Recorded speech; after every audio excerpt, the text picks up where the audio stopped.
Au. Takže ahoj lidi, dneska si natočíme video z Minecraftu. Jak jsem vám říkal, ten nový dům.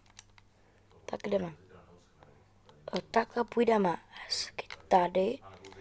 Počkejte, já se vám pak ukážu. Jo, tady, koukejte. Tady, takhle jdete, jo. Úplně normální svět, takhle jdete dolů. Tady máte portál, všechno tady je osvětlený.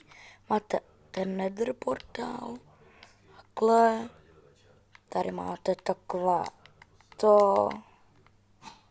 Vidíte?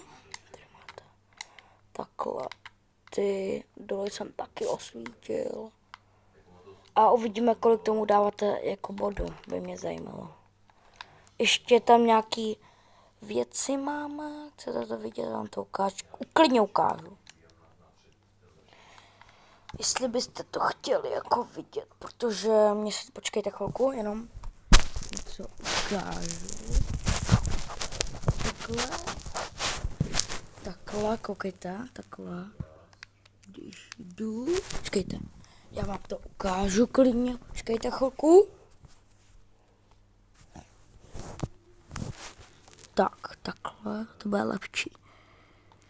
Takhle, ani půjdem. A ten trén, promiňte, mě už to šlo předtím používat i bez vody, já to nechápu.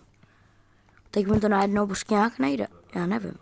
Ale pak jsem ukážu, tak tady to jsem chtěl ukázat. No. A ukážu vám potom ještě nejlepší věc, která se mi nejvíc povedla. Tak ahoj.